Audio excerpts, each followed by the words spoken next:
Single leg bridges. Now I'm moving that raised leg a little bit more than I probably should, but I like to do it that way because it's more dynamic stretch and it includes more of the core area and abs. But classic, I think you just need to keep both thighs parallel.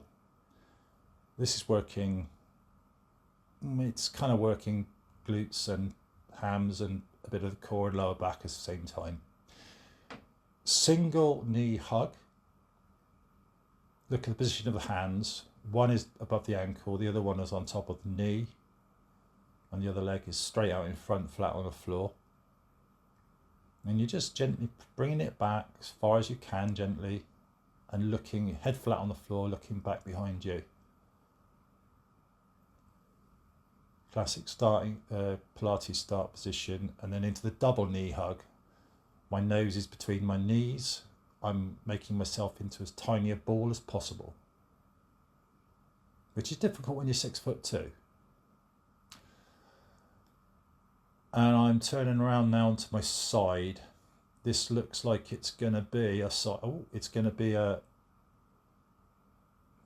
side scissors.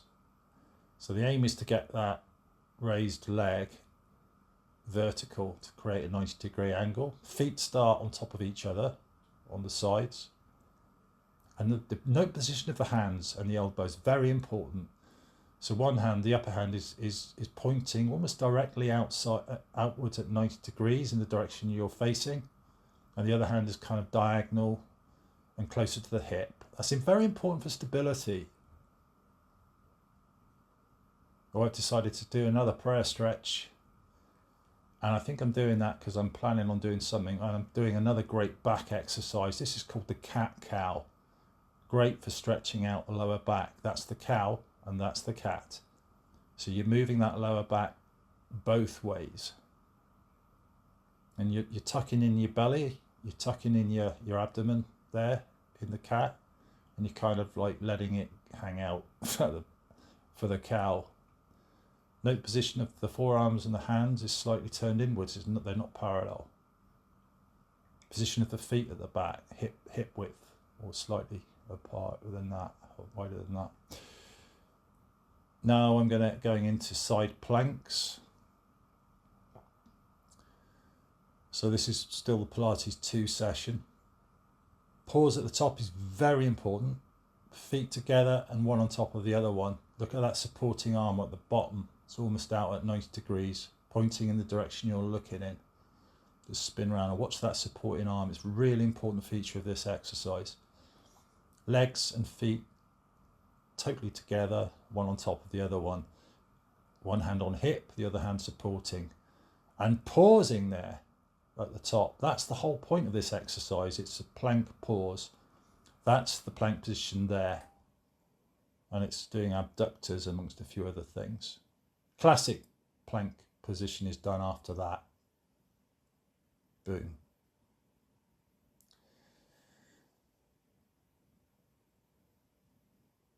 Donkey kicks, still working the lower back area and the glutes. And the hams as well.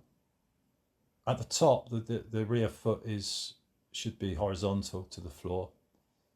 Mine's a little bit further than that because I've got long legs. Look at the position of forearms, turned inwards. Prayer stretch, because that works the lower back and I need to stretch it to balance it out the other way. Brilliant. Oh, more lower back and upper back. This is a great stretch for the back muscles and the hams and the shoulders. This is the bird dog. I think the rear leg is the dog and the position of the arm at the front is a bird. I don't know, I'm guessing. It's an American term. Bird dogs. Prone to Superman. Another lower back. Really tough on the lower back, actually. A bit like a skydiving position, this one. Or a bit easier than skydiving. And you don't want to land like that if you are skydiving. And similar, very close related exercise is the swimmer, which does sort of diagonally across from the hips up to the shoulders, right across the back. Beautiful stretch, really tough. Note the knee must come off the ground at the back for both legs. They must leave the ground. That's important. Prayer stretch. Don't blame myself for doing that one. I'm getting tired now.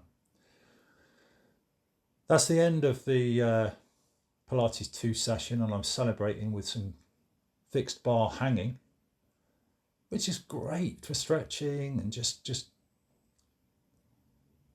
balancing everything out nicely along the spine, shoulders, spine. Still taking my weight on my feet because I'm quite heavy and I'm not that fit. This is my own version of the exercise, sort of like just grabbing alternate pronation grip at the top, overhand grip, looking behind me and pointing at the floor behind me alternately. Make sure you get a good purchase grip on that top move, otherwise you're going to fall backwards. Excuse me. And a quick hop up using the underhand grip. This works biceps and back muscles.